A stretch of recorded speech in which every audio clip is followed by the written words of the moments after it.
buat kesempatan yang Tuhan sudah berikan bagi kami, sehingga kami boleh ada di bait-Mu yang kudus GPI Galilea dalam keadaan yang baik. Kami bersyukur Tuhan atas segala hal yang Tuhan sudah kerjakan dalam hidup kami. Kami yakin percaya Tuhan senantiasa memiliki rencana-rencana yang baik di dalam hidup kami. Terima kasih Tuhan, syukur terima kasih. Malam jam ini Tuhan, kami akan lebih memaknai apa arti kebangkitan-Mu Tuhan atas pertumbuhan iman kami. Oleh sebab itu ya Tuhan, biarlah kami boleh turut Tuhan memperoleh kemenangan bersama-sama dengan Engkau yang telah bangkit Tuhan pada hari yang ketiga. Kami boleh menang atas sakit penyakit kami. Kami boleh menang atas masalah hidup kami. Kami boleh menang Tuhan atas segala beban-beban yang ada. Kami yakin dan percaya Tuhan akan memberikan jalan yang terbaik untuk kami. Terima kasih Tuhan, syukur terima kasih. Syukur terima kasih. Tuhan Yesus yang baik, kami mengundang Engkau untuk hadir di tempat ini Tuhan. Kami yakin percaya Tuhan Engkau ada di tempat ini. Engkau siap menerima sembah dan puja-puji kami. Oleh sebab itu ya Bapa, kami mohon Engkau senantiasa melayakkan dan menguduskan kami. Ampuni Tuhan segala dosa, kesalahan dan kelalaian kami. Ampunilah kami ya Bapa. Biarlah Engkau buat kami berkenan malam hari ini Tuhan. Terima kasih ya Bapa, syukur terima kasih. Kami berdoa Tuhan buat pelayan-pelayan-Mu malam jam ini. Berkati song leader, singer, musik Tuhan, operator ICD ya Bapa, terlebih hamba-Mu Tuhan, yang akan menjadi berkat bagi kami untuk kebenaran firman-Mu. Biar Tuhan sendiri yang senantiasa menaruh perkataan-perkataan Tuhan pada hamba-Mu ini Tuhan. Terima kasih Tuhan Yesus, terima kasih. Kami yakin dan percaya Tuhan, berkat-Mu juga senantiasa melingkupi Ibu Gembala beserta keluarga besar. Terima kasih Tuhan, syukur terima kasih. Kami ingin masuk lebih lagi Tuhan dalam hadirat-Mu. Kami ingin Tuhan mengucapkan terima kasih secara pribadi, karena Engkau adalah penyelamat hidup kami. Engkau membuat kami istimewa. Terima kasih Tuhan Yesus. Syukur terima kasih. Segala puji hormat syukur hanya bagi-Mu. Amin. Bapak Ibu, saya undang untuk bangkit berdiri.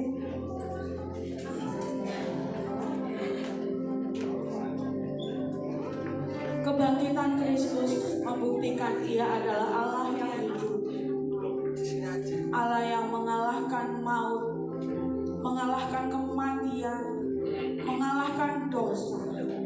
Itu membuktikan Dia Allah yang penuh kuasa, Allah yang sanggup melakukan segala-galanya.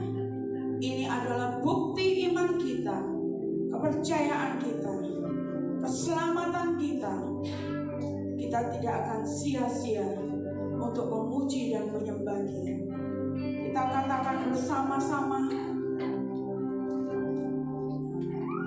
ada dalam hadirat Tuhan.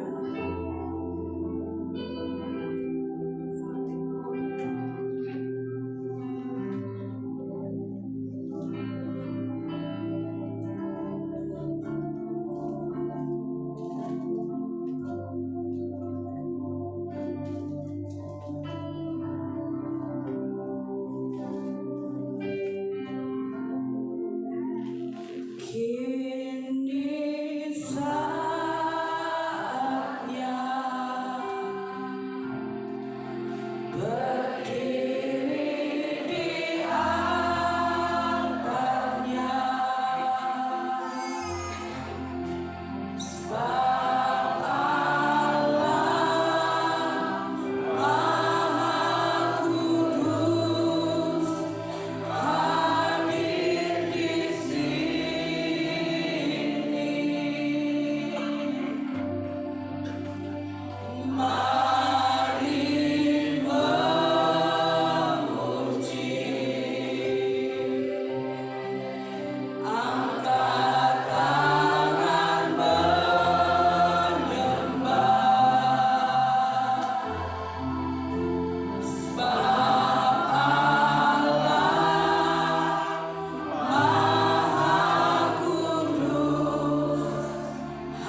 Biarlah tubuh, jiwa, roh kami boleh menjadi penyembah-penyembah-Mu yang benar, Tuhan. Haleluya. Haleluya.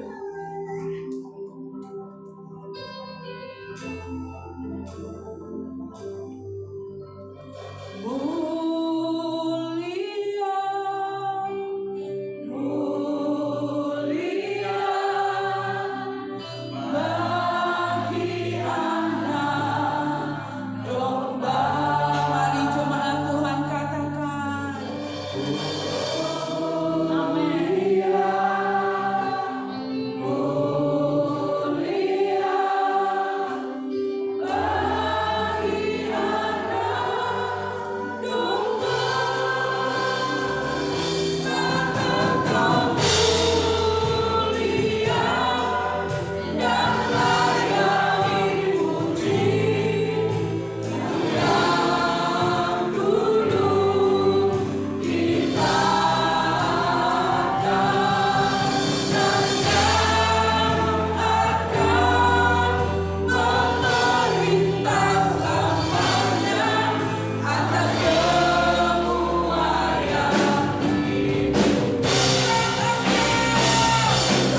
saja.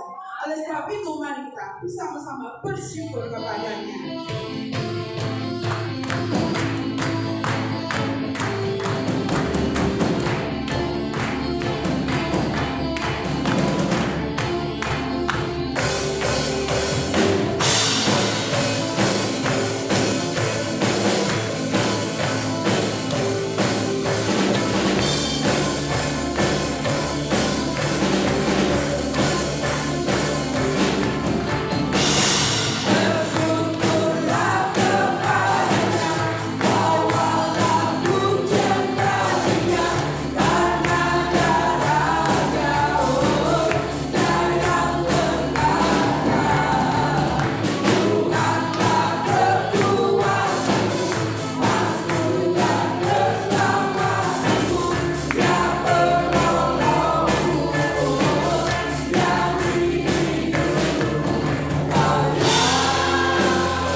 Kita akan bersama-sama mendengarkan pujian dari kaum umum. Bersilakan.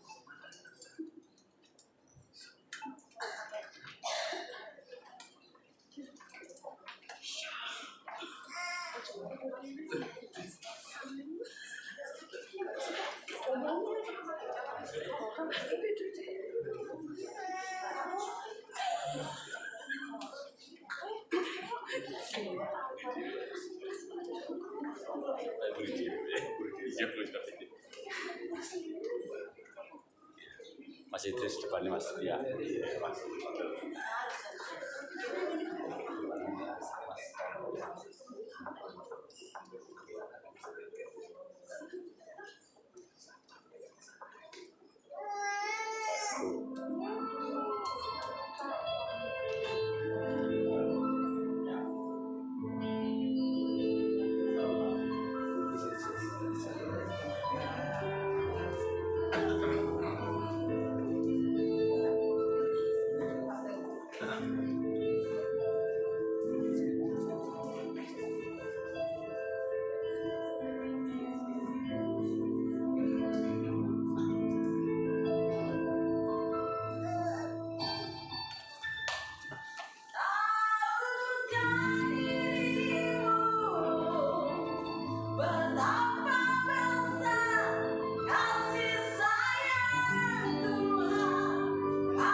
Itu luar biasa.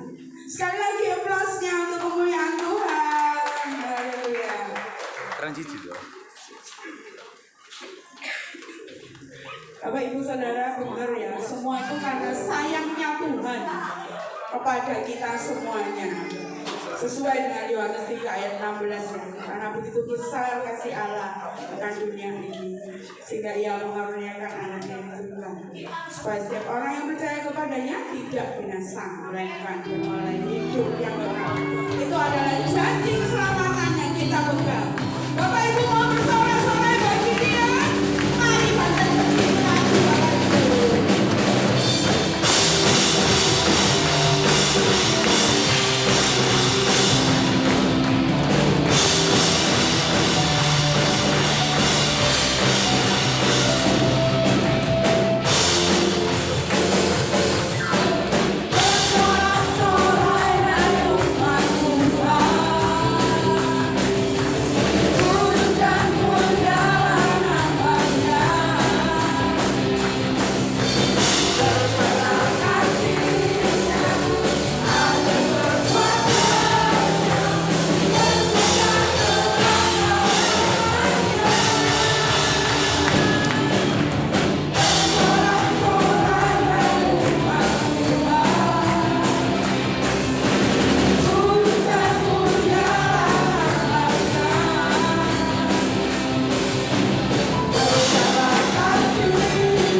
Hanya bagi Dia hidup kita, Bapak Ibu. Karena Tuhan sudah melakukan banyak sekali untuk Bapak Ibu dan saya.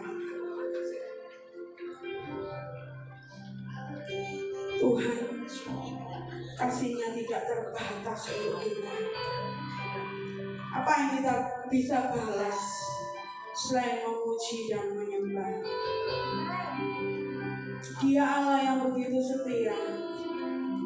24 jam non-stop untuk kita, Bapak Ibu. Tidak pernah lalai untuk menyertai kita. Kita akan pujikan pujian ini untuk menyambut kebenaran firman Tuhan. Kita nyatakan bersama-sama Dia adalah Allah yang setia.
Tuhan Yesus, selamat malam.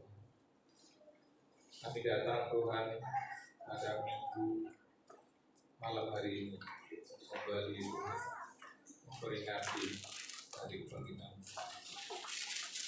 Tuhan Yesus. Kiranya pada malam hari ini Engkau mau memakai hamba-Mu sebatas menyampaikan agama dan kebenaran dari firman khusus tidak bibir agar dapat menyampaikan firman dengan baik. Terima kasih ya Tuhan Yesus. Buka hati seluruh jemaat-Mu agar juga mau menerima firman yang akan Engkau sampaikan. Terima kasih ya Tuhan Yesus, dan tangan-Mu kami serahkan dan malam hari ini. Amin.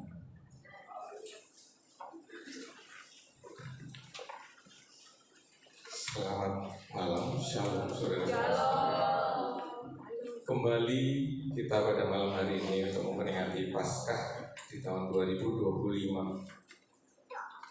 Hari ini saya ingin menyampaikan sesuatu firman Tuhan mengenai mengasihi Yesus dan mengampuni Yudas. Kalau perkara mengasihi Tuhan Yesus, itu hal yang sangat mudah. Kenapa?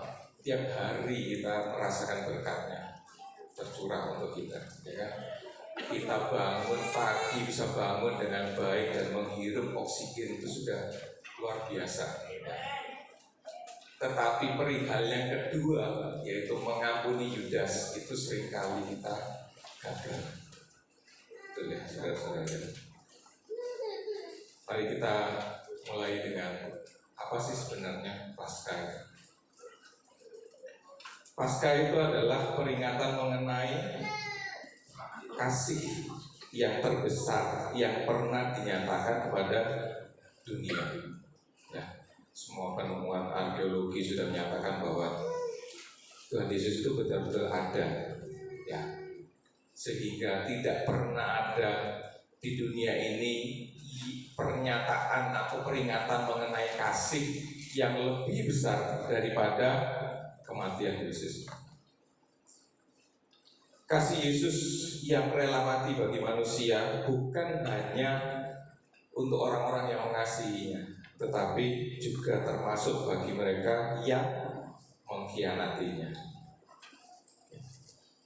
Seringkali kita lebih merayakan Natal, ya, selalu meriah di mana-mana, di mal-mal. Tetapi ketika Paskah tidak ada ornamen-ornamen Paskah di mal, tidak ada. Tapi kalau Natal dirayakan meriah, semua mal pasang pohon Natal yang sebegitu besarnya. Ya, tetapi seringkali kita lupa bahwa yang terbesar bukan kelahiran Yesus itu, tetapi adalah kematian dan kebangkitannya.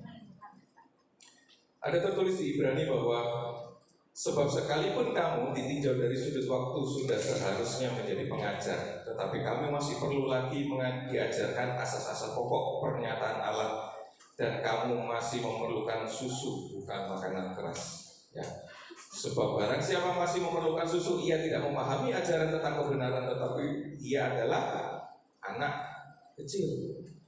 Tetapi makanan keras adalah untuk orang-orang dewasa yang karena mempunyai panca indera yang terlatih untuk membedakan mana yang baik dan yang jahat. Jadi kalau kita cuma bisa memperingati kelahiran Tuhan Yesus, itu sama kayak kita masih anak-anak. Anak-anak itu paling senang ya kalau perayaan, ya kan, nyanyi-nyanyi, ya kan, memperingati ulang tahun. Wah, senang sekali anak-anak itu, ya. Tetapi kalau kita bisa memperingati kematian dan kebangkitan Kristus, itu maknanya jauh lebih dalam daripada sekedar kelahiran.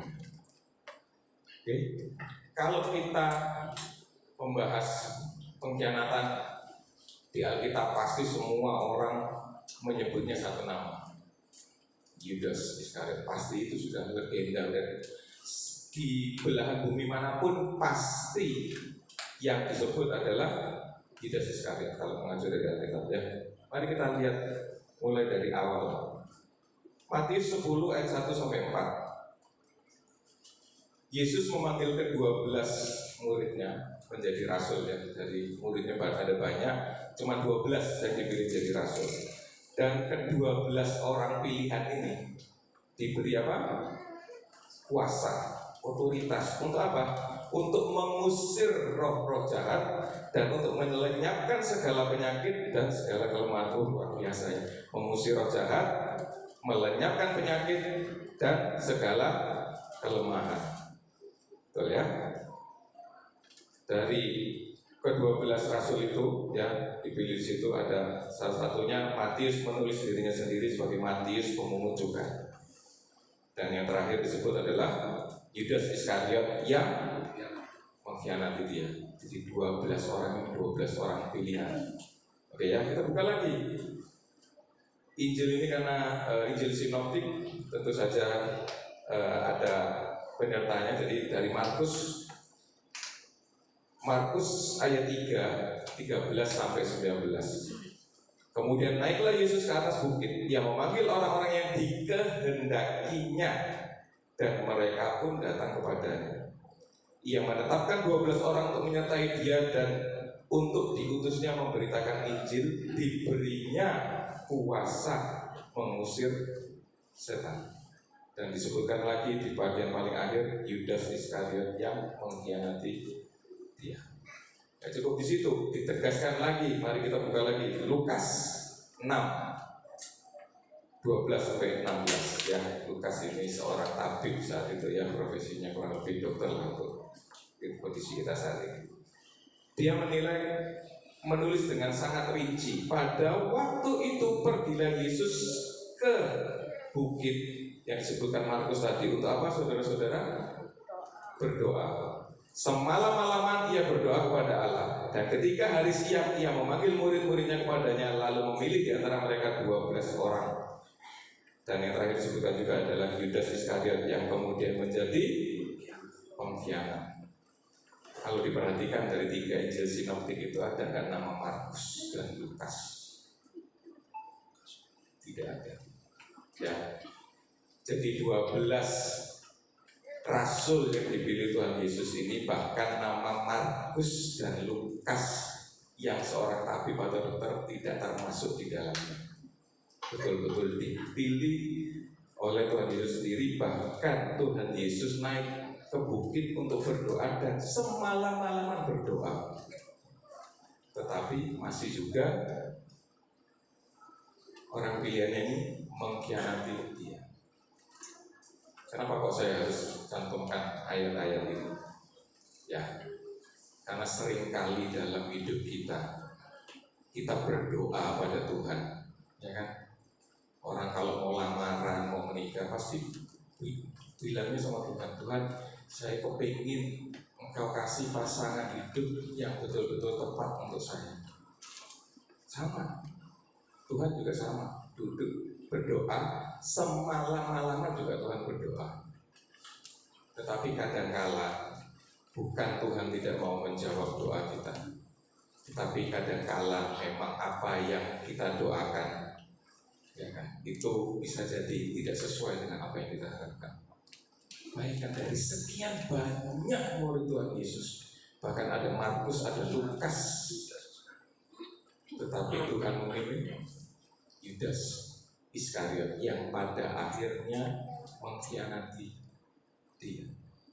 Berapa kali dalam hidup kita dikhianati oleh orang-orang yang kita pilih sendiri, bahkan kita doakan dalam doa kita siang dan malam, tapi ternyata orang tersebut mengecewakan.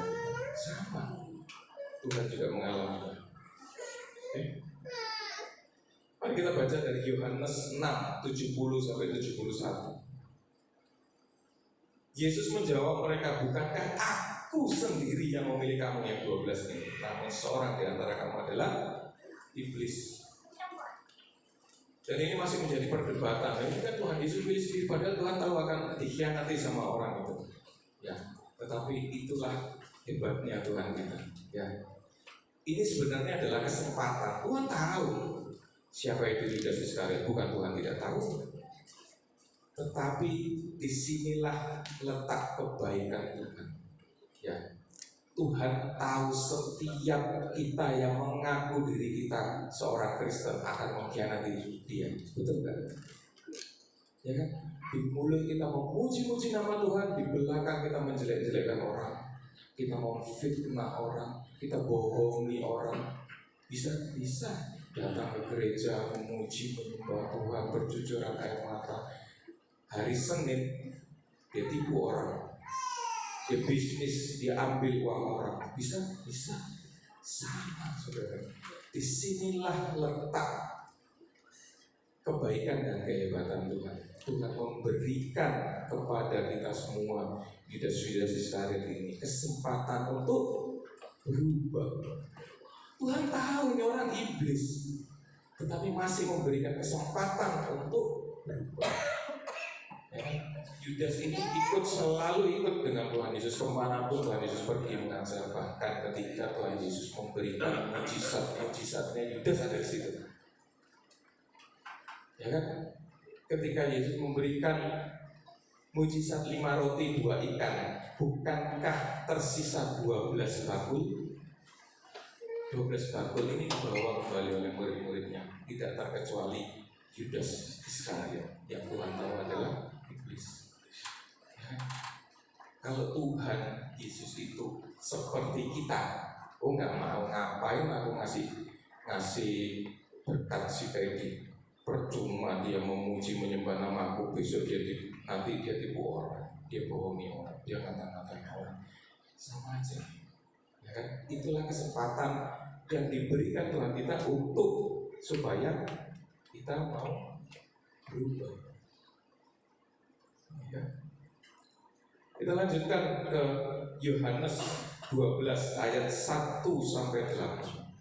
Tetapi Yudas Iskariot, seorang dari murid-murid Yesus yang akan segera menyerahkan dia, berkata, mengapa minyak narwastu ini tidak dijual 300 dinar dan uangnya diberikan kepada orang-orang miskin? Ya kan? Kesannya kayak sesuatu yang orang baik. Ya kan? Kalau kita punya uang lebih baik kita kasih orang-orang miskin, kesannya kayak baik. Dan seringkali ini juga yang terjadi pada diri kita. Kita menunjukkan bahwa kesannya kayak kita baik, tapi di belakang dalam hati kita hanya Tuhan yang tahu. Hal itu dikatakannya bukan karena ia memperhatikan nasib orang-orang miskin, melainkan karena ia adalah seorang pencuri. Ia sering mengambil uang yang disimpan dalam kas yang dipegangnya. Ia sering, ya, gak cuma sekali. Ia sering mengambil uang yang disimpan dalam kas yang dipegangnya. Apa Tuhan gak tahu? Tahu. Ya kan? Tuhan masa gak tahu 12 orang yang dipilihnya itu yang paling dekat sama dia. Satu orang pencuri, suka nyuri segala macam. Ya kan? Tahu Tuhan. Tetapi kenapa gak dikeluarkan aja? Kalau Tuhan adalah kita manusia yang dikeluarkan. Ya kan? Kita punya, katakanlah kita punya toko, punya pegawai, sekali aja nyuri uang dalam kasir, besoknya pasti sudah out. Ya kan? Itu karena manusia. Tetapi Tuhan Yesus tidak seperti itu. Tuhan tahu ini orang pencuri, tetapi masih juga diberikan kesempatan supaya berubah. Tapi sering kali kita juga sama seperti Yudas, menyia-nyiakan kesempatan yang Tuhan berikan. Oke. Kemudian apa yang Tuhan Yesus kerjakan? Mari kita lihat Yohanes 13. Sementara itu sebelum hari raya Paskah dimulai, Yesus telah tahu bahwa saatnya sudah tiba untuk beralih dari dunia ini kepada Bapa. Sama seperti ia senantiasa mengasihi murid-muridnya, demikian juga ia mengasihi mereka sampai kepada kesudahannya. Ya kan? Dari 12 orang itu semua dikasihinya setara kan? Apakah ayat ini mau bilang bahwa ia mengasihi mereka kecuali Yudas? Enggak, sama, setara. Dan bahkan mereka sedang makan bersama, iblis telah membisikkan rencana dalam hati Yudas, anak Iskariot, ya kan, untuk mengkhianati dia. Yesus tahu bahwa Bapaknya telah menyerahkan segala sesuatu kepadanya dan bahwa dia datang dari Allah dan akan kembali kepada Allah. Lalu bangunlah Yesus, menanggalkan jubahnya, ia mengambil sehelai kain lenan dan mengikatnya pada pinggangnya. Kemudian ia menuangkan air ke dalam sebuah basi dan mulai membasuh kaki murid-muridnya, lalu menyekanya dengan kain yang terikat pada pinggangnya. biasa. Ada orang dikhianati sedemikian hebatnya, uang di kasnya dicuri, dikata-katain, tapi masih mau menurunkan dirinya di bawah, ya, bahkan mencuci kakinya. Tidak ada orang kayak begini. Ya, semua orang manusia pasti tidak akan sanggup melakukan itu. Sebagai perenungan kita, seringkali kita juga berbuat yang sama. Kita mengaku diri kita orang Kristen, tapi sangat sulit memaafkan, sangat sulit mengampuni. Ya kan? Mungkin kekecewaan itu sejauh sebegitu hebat, sebegitu dalam, sampai sulit untuk mengampuni. Ya, seringkali kita diberikan masalah kayak begini kan. Saya 3 tahun terakhir juga diberi seorang Yudas Iskariot. Ya kan, saya bukan mau menuju orang tua ini mungkin enggak. Sejak awal ketika kami bertemu, diminta tolong untuk membantu. Tolonglah, kamu cuma satu-satunya harapan saya untuk kamu bisa membantu saya mengembangkan ini segala macam. Ya kan, bertahun-tahun itu cuma dia bagaimana caranya untuk mengembangkan apa yang kami kembangkan. Dan pada akhirnya, wah, luar biasa. Di luar dikatain ini itu segala macam, sampai saya cerita sama istri saya, kenapa ya begini. Tapi yang saya tahu dalam diri saya, ini bukan masalahnya bukan di orang itu. Tuhan kepengen tahu hatimu kayak apa. Ya. Tuhan kasih itu tuh bukan karena untuk menjelekkan itu loh, coba lihat orang itu, bukan. Tuhan beri Yudas Iskariot dalam hidup kita itu untuk belajar mengampuni seperti Yesus mengampuni Yudas Iskariot. Tapi seringkali kita gagal, ya kan? Ketika kita diberi Yudas Iskariot, kita mengeluh dalam hati, kecewa, baik, Tuhan jahat, kenapa aku dikasih budi dalam daging? Orang ini setiap hari ketemu sama saya, setiap hari. Wah, kemudian dilaporkan ke sini, saya ini itu apa segala macam, banyak sekali ikutnya. Tetapi saya percaya bahwa bukan perkara pembalasan itu bukan saya. Tuhan pernah berkatakan perkara pembalasan itu Tuhan yang punya. Jangan kita sebagai manusia. Enggak, saya nggak mau balas. Ya. Tetapi saya tahu bahwa itu adalah bentuk dari Tuhan mau ajar hati saya supaya lebih lembut lagi. Dulu saya luar biasa. Kalau ada orang salah sama saya sumpahi itu. Ya, itu selayaknya seorang manusia biasa, ya kan? Suatu kali berantem dengan salah satu orang penting lah rumah sakit. Saya sumpahi, Anda tinggal pilih mau ketemu saya dari mana, ya kan? Kamar operasi ICU saya bilang, atau kamar operasi B1, silakan pilih. Dan yang terjadi saat itu, perkataan saya, celakanya sangat hancur. Orang itu meninggal di ICU. Gak lama setelah saya bilang, beliau sedang memimpin rapat, pecah pembuluh darah di otaknya. Di ICU saya berhari-hari, saya merawat orang yang musuh bebuyutan. Tak gampang saudara. Sebagai seorang dokter, ingin sekali saya punya kuasa, ya kan? Hidupnya di tangan saya. Tapi Tuhan tegur saya gitu. Kenapa? Disitulah letaknya, ya kan? Pengampunan itu ada di situ, bukan ketika kita berada di kondisi yang terendah, bukan. Ketika kita punya kuasa di situ, sama seperti murid-murid Yesus diberikan kuasa itu tadi. Pilihannya tinggal di kita, mau jadi Yudas Iskariot atau mau jadi murid-murid Yesus yang lain. Oke, lanjut. Di Yohanes 13 sudah dikatakan, ya, terutama ayat ke-12. Sesudah ia membasuh kaki mereka, ia mengenakan pakaian kembali ke tempatnya. Lalu ia berkata kepada mereka, mengertikah kamu apa yang telah berbuat kepadamu? Ya, harusnya hati seorang Yudas Iskariot melihat itu tersentuh atau enggak? Tersentuh lah. Aku udah jahat sama orang ini, kok masih mau membasuh kakiku? Ya kan? Luar biasa. Tetapi sayangnya tidak dikerjakan. Mari kita lanjutkan. Ya kan? Matius 26. Setelah hari malam, Yesus duduk makan bersama-sama dengan ke-12 murid itu. Habis dibasuh kakinya, dikasih makan. Dikasih makan. Ya kan?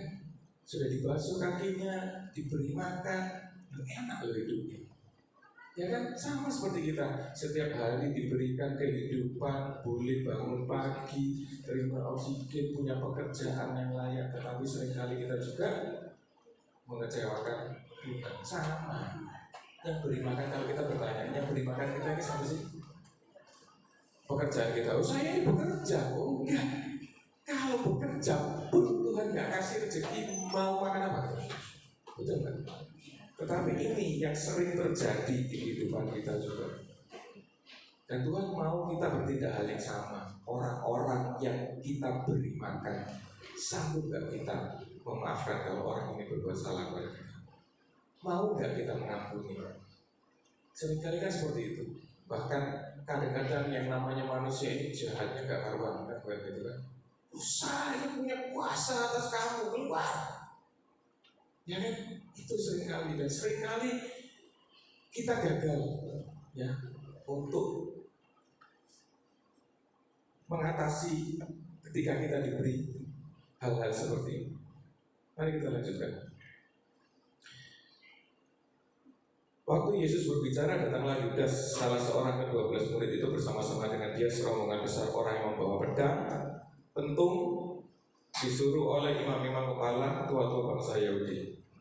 Orang yang menyerahkan dia telah memberitahukan tanda ini kepada mereka. Orang yang akan kucium, itulah dia, tangkaplah dia.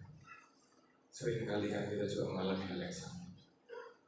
Hanya sama kita cipika, wow, di belakang habis semua. Oh, si Teti itu begini, mata duitan orangnya kok bagus begini. Betul kan? Di depan baik-baik, seakan-akan tidak terjadi sesuatu. Dan sering kali kita kecewa sekali sama orang-orang seperti ini, kita pendam di dalam hati. Betul kan? Saya sakit sekali sama orang ini, gak mau saya ketemu sama orang ini. Ya kan? Sering kali. Tetapi apa kata Yesus kepadanya? Hai teman. Tuhan Yesus gak sedang nyindir loh ini. Dan Yesus bilang, hai teman, untuk itukah kau datang? Ya kan? Tetapi apa yang tetap dikerjakan?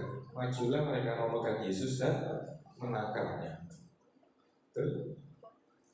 Orang yang kita kasih makan, tiba kita basuh kakinya, ya kan? Kita anggap dia teman, tapi seringkali juga mengkhianati kita. Dan seringkali hal-hal terburuk datang dari orang-orang yang kita anggap terbaik. Betul atau betul? Ya, ini orang-orang terbaik, orang pilihan. Apa yang mau Tuhan Yesus katakan kepada kita? Ini, lanjut. Ya, ini gambarnya. Ya kan? Dikhianati dengan sebuah ciuman. Wah, sakit. Kadang-kadang kita kan juga merasa mendingan kamu tuh depanku ngomong jelek juga soal aku daripada di belakang. Di depanku kamu baik-baik. Seringkali begitu kan manusia. Oke? Nah, kita lanjutkan apa respon seorang manusia. Ini Matius 26 ayatnya yang ke-51. Tetapi seorang dari mereka yang menyertai Yesus mengulurkan tangannya, menghunus pedangnya, meletakkannya kepada hamba imam besar sehingga putus telinganya.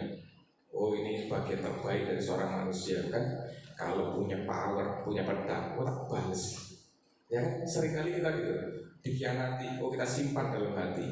3 tahun kemudian lihat ya, kalau posisiku sudah di atas kamu, tak balas dengan paling kejam. Ya kan? Ini Petrus sama kayak kita. Seringkali kita kalau dikasih kuasa, dikasih pedang sama Tuhan, bukan digunakan untuk kebaikan, tapi digunakan untuk membalas orang-orang, dipotong telinganya. Tetapi Tuhan Yesus berkata kepadanya, masukkan pedang itu kembali ke dalam sarungnya, sebab barang siapa menggunakan pedang, ia akan binasa oleh pedang. Nah, ini kalimat yang sangat baik untuk direnungkan. Atau kau sangka bahwa aku tidak dapat berseru pada Bapakku supaya ia segera mengirim lebih dari 12 pasukan malaikat membantu aku? Di bahasa aslinya dikatakan legion, ya kan? Kalau ingat perumpamaan mengenai Tuhan Yesus mengusir roh jahat dari seorang yang masuk ke babi-babi itu, bukankah setan-setan iblis yang dalamnya itu juga berkata kami adalah legion, banyak ya.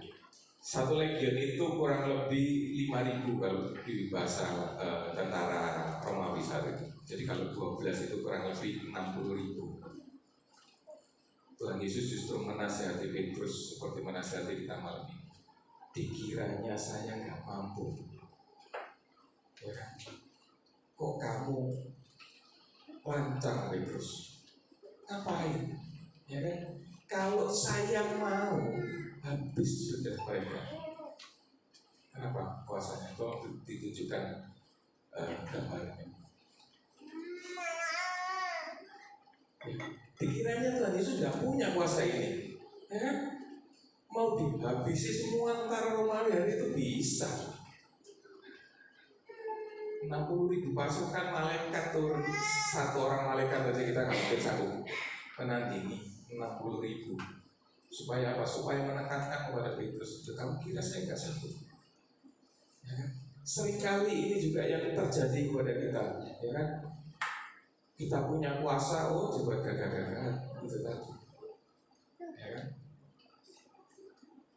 Satu hari sebelum orang yang saya ceritakan tadi meninggal di ICU, gak bangun berhari-hari. Tiba-tiba ada satu hari bisa bangun. Ya, hari itu yang dikerjakan cuma satu, gak bisa buka mata, pakai alat bantu nafas. Bangun, divisi, dia minta tangan. Dia tahu itu saya ada di sini. Dia minta tangan, saya salah. Ya kan? Keluar saya dari situ, kondisinya memburuk, pasien itu meninggal. Sakit hati saya. Kenapa? Saya yang nyumpahi. Ya kan, sering kali kita juga seperti itu. Pada akhirnya ketika kita mengerjakan apa yang Yudas kerjakan, apa yang terjadi dengan Yudas? Mati ya, bunuh diri. Ini kalimat Yesus, bahwa barang siapa menggunakan pedang akan binasa oleh pedang. Hari itu hati saya sakit. Ya kan, harusnya kalau dendam itu terbalas, selesai kan? Lega. Enggak. Itu sakit hati saya. Yang walaupun hidup matinya orang itu bukan di tangan saya, tetapi ketika hidupnya hari itu kebetulan berakhir di tangan saya, atas kalimat yang saya ucapkan, bahkan saya berpikir harusnya saya yang minta maaf sama orang itu. Maaf ya Pak, saya sudah mengatakan ini lain tidak. Seringkali kita juga bersikap seperti Petrus, bukannya mengasihi tetapi justru menggunakan kemampuannya, menggunakan kekuatannya untuk menghakimi orang lain. Oke, lanjut. Berkali-kali Tuhan Yesus juga mengajar sepanjang hidupnya dan pada akhirnya dipraktekannya. Ya kan? Dalam Matius 6:14-15, doa Bapa kami yang orang yang mengaku dirinya Kristen pasti tahu doa ini hafal luar kepala. Dan ayatnya berkata, Jika mengampuni orang lain maka Bapa juga ampuni kami seperti kami juga mengampuni orang lain yang bersalah kepada kami. Kita kerjakan enggak? Ya. Tuhan Yesus mengerjakan apa yang Tuhan ajarkan. Matius 18:21-22. Ketika itu Petrus bertanya, harus mengampuni sampai 7 kali ya Tuhan? Tuhan Yesus jawabnya, bukan 7 kali, melainkan 70 kali 7 kali. Masih ada lagi perumpamaan tentang hamba yang tidak berbelas kasihan dalam Matius 18:23 ayat 35. Masih ingat? Hamba yang ada seorang punya hutang dengan raja 10.000 talenta, ya kan, diampuni sama raja. Tetapi ketika dia keluar, dia siksa orang yang punya hutang padanya, bahkan dimasukkan ke dalam penjara. Sama itu, itu sudah menegur kita selama untuk belajar mengampuni, tetapi sayangnya seringkali kita jatuh dan dosa tidak mau mengampuni. Kemudian Yohanes 8:1-11, Yesus mengampuni wanita yang berzina dengan berkata, aku pun tidak menghukum kamu. Ya kan? Padahal Tuhan bilang, yang tidak pernah bikin dosa, silakan lempar batu pertama. Tuhan Yesus tidak pernah punya dosa, berhak untuk melempar batu, tetapi tidak dikerjakannya melainkan untuk diampuni. Tetapi tidak cuma diampuni, dibilang sama perempuan itu untuk tidak lagi melakukan dosa. Ya. Kemudian juga Lukas 23:34, saat disalib Yesus berkata, apa kalimatnya yang paling ajaib? Ya Bapa, ampunilah mereka sebab mereka tidak tahu apa yang mereka berbuat. Saya suka dengan ayat ini ya. Ini sempat dikutip sama ayahnya Brigadir J yang Sambo gitu ya. Anaknya mati di tangan Sambo. Tapi hebatnya ketika diwawancara di televisi, saya tersentuh sekali dengan bapaknya. Orang Kristen yang sangat baik dan menunjukkan Kristennya. Saya maafkan karena apa? Karena Tuhan Yesus sudah mengampuni. Ya kan? Ampunilah mereka sebab mereka tidak tahu apa yang mereka luar biasa. Ada di sini yang anaknya dibunuh sama orang sanggup ngomong kayak begitu? Enggak. Yang seringkali kita mau bertindak seperti Petrus, tak habisi. Lihat ya, ketemu sama saya di luar, tak habisi. Padahal hari-hari ke gereja baca firman Tuhan, tapi masih punya hati seperti Yudas. Oke. Seringkali juga kita berkhianat kepada Tuhan, ya kan, dengan segala apapun alasannya. Oh ini begini Tuhan, ini begitu Tuhan, ya. Tetapi tuh sekali lagi firman Tuhan berusaha untuk mengingatkan kita sepanjang minggu Paskah. Ya, kalau Tuhan Yesus mau mengutuki yang dikutuk Yudas Iskariot. Tapi kalau saudara-saudara sekalian membaca firman Tuhan, yang dikutuk Tuhan Yesus satu, apa? Pohon ara, betul.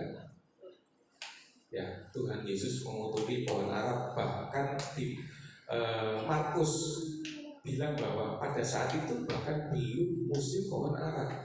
Tuhan Yesus mengutuki pohon yang harusnya bukan musimnya. Dan bukan musimnya pohon ara itu untuk berbuah. Tuhan Yesus lapar, dan lihat ada pohon ara bertahun didatangi, ternyata tidak ada buahnya, dikutuk. Tuhan Yesus tidak sedang kelaparan dan mengutuki pohon ara berdasarkan egois, bukan. Tuhan Yesus sedang mau berbicara kepada kita, kepada murid-muridnya. Apa yang mau dibicarakan? Itu kadang-kala kita jadi orang Kristen, orang lihat kita kalungan salib, ya kan, pohon ara yang berbuah, bertangkai, berdaun, tetapi ketika dilihat lebih dalam tidak ada buah. Kita mengaku Kristen di luar tapi tidak sanggup mengampuni orang yang bersalah kepada kita, memaafkan. Saya akhiri dengan ini. Kamu telah mendengar firman, kasihilah sesamamu manusia dan bencilah musuhmu. Tetapi aku berkata kepadamu, kasihilah musuhmu dan berdoalah bagi mereka yang menganiaya kamu. Karena dengan demikianlah kamu menjadi anak-anak Bapamu yang di surga. Jadi kalau kita tidak mau mengasihi musuh kita, orang yang menganiaya kita, diakui enggak sama Tuhan? Enggak. Kita akan dikutuk seperti pohon ara yang tidak berbuah. Apabila kamu mengasihi orang yang mengasihi kamu, apakah upahmu? Bukankah pemungut cukai juga berbuat demikian? Dan apabila kamu hanya memberi salam kepada saudara-saudaramu saja, apakah lebihnya dari perbuatan orang lain? Bukankah orang yang tidak mengenal Allah pun berbuat demikian? Oh, ini suka banget kita, ya kan? Aku nggak balas, cuma tak diamkan aja. Bahasa kerennya Gen Z sekarang silent treatment. Senang, ya kan? Ini ayat menegur gak cuma orang-orang 2000 tahun yang lalu, sampai sekarang pun orang masih akan tertegur. Senang sekali, ya kan? Aku gak jahat kok Tuhan, cuma aku gak mau ketemu sama orang itu. Kalau ketemu pun gak sapa. Tuhan bilang apa? Dan apabila kamu hanya memberi salam kepada saudara-saudaramu saja, apakah lebihnya dari perbuatan orang lain? Jadi tidak ada ceritanya silent treatment. Sering banget kita memperlakukan orang kayak begini. Aku udah balas kok Tuhan, cuma aku gak mau ngomong sama dia. Ya kan? Tidak boleh Tuhan bilang kayak begitu. Bukan saya yang bilang, bukan ya firman Tuhan. Kenapa? Karena haruslah kamu sempurna seperti Bapamu di surga adalah sempurna. Oke. Ayat yang terakhir dari 1 Korintus 13, Paulus berkata, sangat cantik ayatnya, dan seringkali kita quotes tanpa kita meresapinya. Sekalipun aku dapat berkata-kata dengan semua bahasa manusia, bisa semua bahasa, tidak ada orang bisa. Bahasa malaikat, luar biasa. Tetapi jika aku tidak mempunyai kasih, aku sama dengan gong yang berkumandang dan canang yang bergemerincing. Sekalipun aku mempunyai karunia untuk bernubuat, ya, dan aku mengetahui segala rahasia dan memiliki seluruh pengetahuan, sekalipun aku memiliki iman yang sempurna, luar biasa. Seringkali orang mengaku, saya baca firman tiap hari, imanku kuat, ya, bahkan untuk memindahkan gunung. Tetapi jika aku tidak mempunyai apa? Kasih, aku sama sekali tidak berguna. Dan sekalipun aku membagi-bagikan segala sesuatu yang ada padaku, bahkan menyerahkan tubuhku untuk dibakar, tetapi jika aku tidak mempunyai kasih, sedikit pun tidak ada faedahnya bagimu. Jadi kalau mengerjakan kebaikan-kebaikan yang dikerjakan orang-orang dunia, ya sama aja, tidak ada gunanya. Apa yang kita mengaku sebagai orang Kristen, tidak ada. Oke. Saya undang tim musik untuk naik. Malam hari ini saya ingin kita semua, termasuk saya pribadi, untuk memikirkan apakah semua perbuatan yang kita kerjakan adalah baik di mata Allah. Apakah kita mempunyai kasih untuk orang lain? Apakah ada di antara kita yang masih memiliki memendam rasa kecewa, luka yang sebegitu dalam, akan kepahitan dalam hati kita? Mari kita tunduk dalam doa. Ya Tuhan Yesus, kembali kami merayakan Paskah di tahun 2025 ini. Engkau yang rela menyerahkan nyawamu ganti kami, menebus dosa kami dengan darahmu yang suci. Kadang darahmu itu terlalu mahal untuk kami yang hina ini Tuhan. Kami tidak layak menerima kasih yang sebesar ini. namun Kau buktikan kasih-Mu kepada kami. Tetap Kau setia mengasihi kami, padahal kami tidak berbeda dengan Yudas Iskariot. Berapa kali kami telah mengkhianati-Mu Tuhan. Bahkan kami nyatakan di mulut kami bahwa kami setia kepada-Mu, namun hati kami berkhianat kepada-Mu. Tidak ubahnya seperti seorang Yudas Iskariot. Tuhan, malam hari ini kami datang tersungkur di bawah kaki salib-Mu Tuhan, membawa dosa-dosa kami. Selidiki hati kami Tuhan, lihat hati kami. Apakah kami sungguh-sungguh mengasihi-Mu? Periksa hati kami Tuhan. Apakah tersisa luka di dalamnya? Adakah bau-bau kekecewaan di dalamnya? Dan apakah hati kami hitam karena menyimpan kepahitan di dalamnya? Tuhan, hanya Engkau yang tahu. Namun malam hari ini kami membawa semua luka, kekecewaan, kepahitan hati kami kepada-Mu. Mungkin saat ini hati kami sedang terluka oleh seseorang.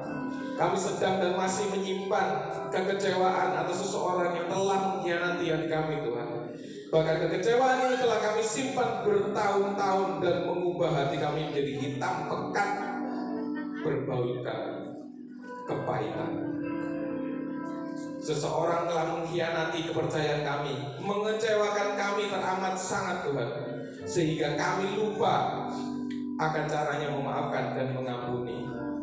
Mungkin orang ini adalah pasangan hidup kami yang senantiasa kami doakan dan senantiasa mengecewakan kami. Mungkin ini suami kami Tuhan, mungkin ini istri kami, mungkin ini orang tua kami sendiri, mungkin ini adalah anak-anak kami Tuhan, mungkin saudara kami sendiri Tuhan.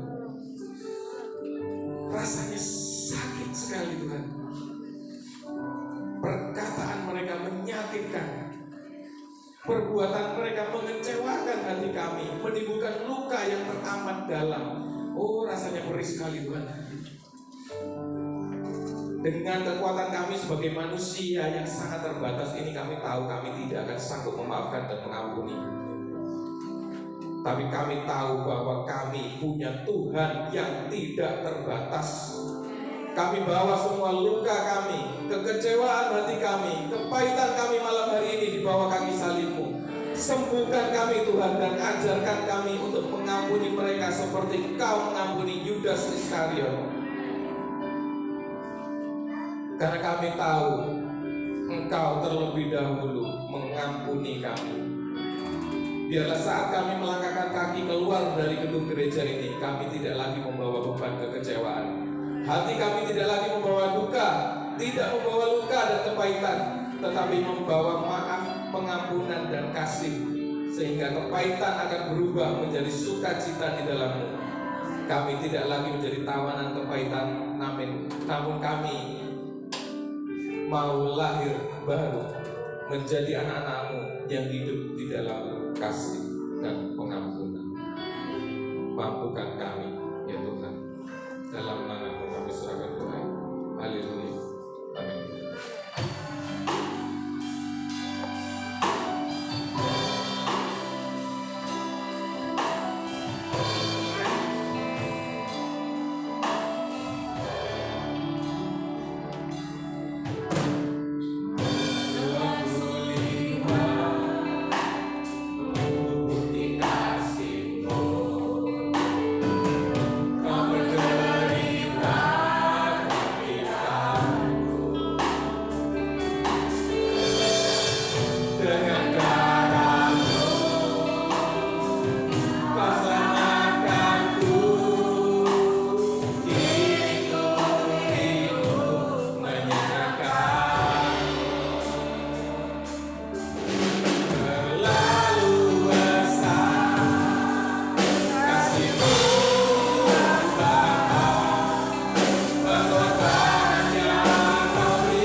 Firman Tuhan yang mengingatkan kita bahwa Tuhan itu baik, terlalu baik buat kita anak-anaknya yang selalu menyakitkan hati Tuhan. Tapi Tuhan tetap baik. Ada aman saudara? Puji nama Tuhan. Sebelum pengumuman diberi kesempatan bagi Bapak Ibu Saudara yang rindu untuk berbuat baik pada malam hari ini, dipersilakan hamba-hambanya yang bertugas menjalankan ini.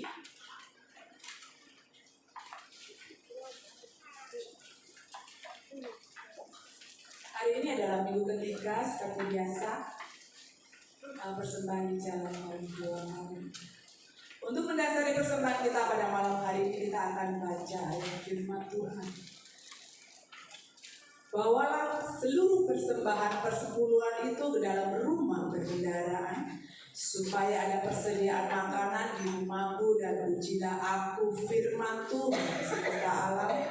Apakah aku tidak membukakan bagimu tingkap-tingkap langit dan mencurahkan berkat kepadamu sampai berkelimpahan? Karena itu hendaklah masing-masing memberikan menurut kerelaan hatinya, jangan dengan sedih hati atau karena paksaan, sebab Allah mengasihi orang yang memberi dengan sukacita. Amin. Dimohon Ibu Wulan pimpin kita dalam doa.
Bapak Ibu Saudara, bagi persembahan berpuluhan ucapan syukur kasih, tantangan, persembahan apapun juga yang sudah dipersembahkan atau yang akan dipersembahkan, percaya dan yakin Tuhan sudah mengembalikan berlipat kali ganda.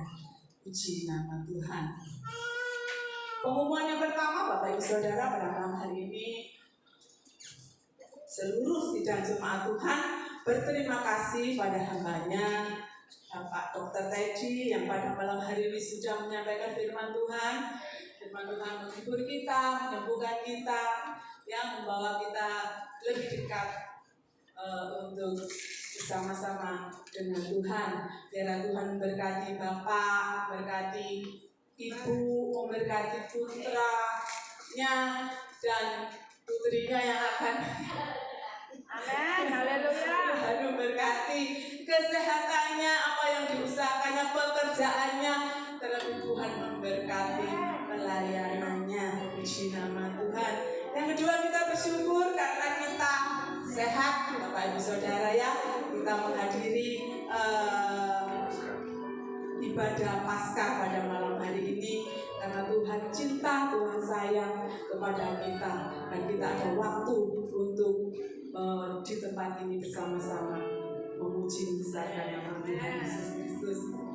Jadwal ibadah minggu sekolah minggu pukul 7:30 pagi, ibadah raya pukul 6 sore, rapat doa malam pukul 6 sore, Jumat kaum wanita pukul 6 sore. Puji nama Tuhan. Terima kasih semua leader, singer. Tuhan memberkati pelayanannya pada malam hari ini. Tim musik ganteng-ganteng ya, lengkap. Tuhan memberkati. Apapun yang diribukan, dikumpulkan, pasti Tuhan memberkati. LCD sound system Tuhan memberkati. Dan seluruh sidang jemaat Tuhan, baik yang di atas, yang di bawah, Tuhan memberkati. Percaya dan yakin bahwa jerih lelah payah kita tidak akan sia-sia. Pasti Tuhan memperhitungkan. Amin. Haleluya. Mari kita akhiri ibadah kita pada malam hari ini sama-sama. Kita bangkit berdiri.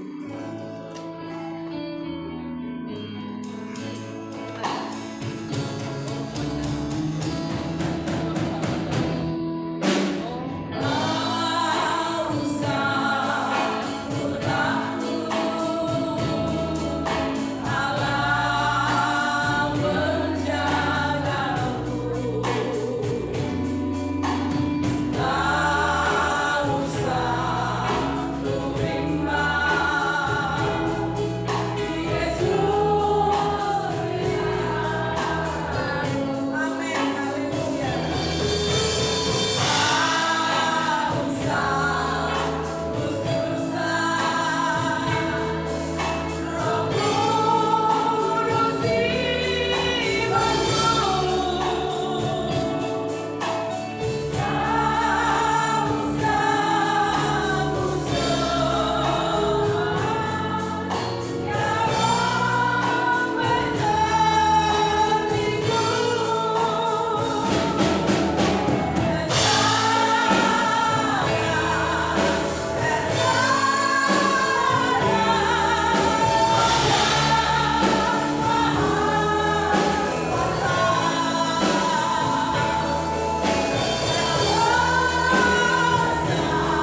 kami, ya Bapa yang Maha Baik. Kami bersyukur dan berterima kasih Tuhan sudah pimpin ibadat kami, di mana kami boleh memperingati hari Paskah pada malam jam ini dari permulaan sampai penghabisan. Terima kasih Bapa yang Maha Baik, ampunkan segala dosa kesalahan kami. Kami bersyukur firman ini mengingatkan bagi kami, agar supaya kami mengasihi satu dengan yang lain, agar supaya kami mengenal akan hukum kasih apa yang diajarkan Tuhan kepada kami semuanya. Mencurahkan firman pada kami semuanya Tuhan, bahkan pada anak-anak yang tidak tampak hadir pada saat ini. Terima kasih Tuhan, terima kasih. Kami berdoa bagi hamba Bapak Dr. Teddy yang saat ini Tuhan percayakan untuk menjadi saluran berkat bagi kami. Memberkati di dalam kesehatannya, memberkati di dalam pelayanannya, memberkati di dalam keluarganya, memberkati tugas pekerjaannya. Terima kasih Tuhan, syukur dan terima kasih Bapa. Terpujilah bagi nama Tuhan sampai selama-lamanya. Kami bersyukur malam jam ini boleh memperingati hari kebangkitan Tuhan, di mana boleh mengubah kehidupan kami umat tempat ini, supaya kami menjadi umat atau anak-anak Tuhan yang mempunyai pikiran yang baru, mempunyai akan sifat yang baru, dijauhkan dari benci, dijauhkan Tuhan dari saling satu dengan yang lain membenci, dan selalu rukun satu dengan yang lain, saling mengasihi satu dengan yang lain, saling mendoakan satu dengan yang lain, dan saling menghormati satu dengan yang lain. Ajarkan kami mau rendah hati. Terima kasih supaya kami boleh menjadi anak-anak yang menyenangkan hati Tuhan. Terima kasih Tuhan yang baik, syukur dan terima kasih. Kuatkan kami Roh Kudus, penuhi kami Roh Kudus selama kami hidup dalam dunia. Banyak sekali percobaan, banyak sekali masalah, tapi kami bersyukur Tuhan, dengan kebangkitan Tuhan kami tetap kuat untuk menghadapi dari perkara. Terima kasih Tuhan Yesus, syukur dan terima kasih. Kami serahkan Tuhan akan pekerjaan Tuhan di GP Galilea ke dalam tangan kuasa-Mu. Kiranya Tuhan sedang turun campur tangan, memberkati hamba-hamba semuanya, pengerjaan semua, pendukung semuanya, supaya tetap setia untuk Tuhan Yesus mendukung pelayan pekerjaan Tuhan GP Galilea. Tuhan terima kasih, Tuhan baik bagi kami. Terima kasih. Tuhan sebabnya malam jam ini kami sungguh-sungguh bersyukur dapat bersama-sama memperingati hari kebangkitan Tuhan. Bila kami tetap bangkit Tuhan, lebih bangkit, lebih semangat Tuhan. Terima kasih Tuhan. Walaupun gelombang boleh datang, tetap setia untuk mengirim Tuhan, melayani pekerjaan Tuhan, berkorban untuk pekerjaan Tuhan. Terima kasih Tuhan, syukur dan terima kasih. Memberkati anak-anak kami yang masih sekolah, yang kuliah, yang kos. Makasih yang skripsi Tuhan, anak-anak kami, supaya Tuhan mereka tetap semangat belajar, dijauhkan dari pergaulan yang jahat, jadi anak-anak Tuhan yang berhasil di dalam Tuhan. Memberkati orang tua mereka masing-masing. Kami berdoa Tuhan bagi anak-anak tidak hadir, yang sakit-sakit kami percaya Tuhan sudah sembuhkan. Terima kasih Bapa, memberkati anak-anak Tuhan yang ada di luar pulau, di luar kota, bahkan yang di luar negeri. Tuhan lindungi, jaga, pelihara Tuhan. Terima kasih, memberkati pemerintahan bangsa negara kami Indonesia yang terkasih. Tetap berdasarkan Pancasila sampai selama-lamanya, sehingga hamba-hamba Tuhan yang melakukan pekerjaan Tuhan dengan leluasa. Banyak jiwa-jiwa datang untuk berlutut di bawah kaki salib Tuhan. Terima kasih Bapa yang baik. Terima kasih Tuhan yang Maha Baik. Terima kasih. Adalah indah malam jam ini kami boleh sehat untuk memperingati hari Paskah, hari kebangkitan Tuhan. Terima kasih Tuhan. Terima kasih Bapa, Tuhan baik. Tuhan sungguh amat baik. Tuhan tidak pernah tinggalkan kami. Tuhan syukur dan terima kasih. Ajarkan kami selalu mengasihi Tuhan. Ajarkan kami mau takut Tuhan.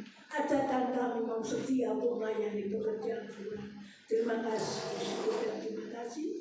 Kami berdoa bagi hamba-hamba yang setia untuk Tuhan Yesus mengerjakan Ka'bah yang Maha Kudus tempat ini, membersihkan Ka'bah yang kudus ini, dan kami percaya Tuhan memberkati mereka semuanya. Terima kasih, berkati persembahan anak-anak Tuhan di tempat ini. Terima kasih, ajarkan mereka mau berbuat baik, karena Tuhan tidak pernah tinggalkan kami, dan kami percaya Tuhan membalas kebaikan mereka dengan berlimpah-limpah kali ganda. Terima kasih, karena di bawah Allah yang Maha Kuasa, pencipta langit, bumi, lautan serta isinya, Bapa.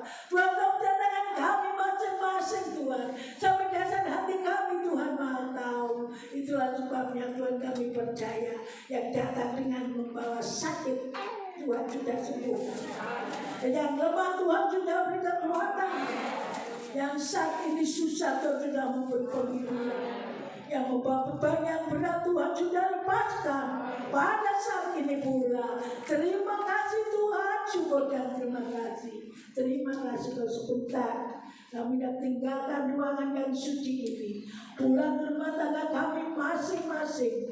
Kiranya Tuhan, kami tidak dapat berjalan sendiri. Sedetik tidak tahu apa yang akan terjadi. Itulah sebabnya kami nanti berkat kepada Tuhan. Diberkati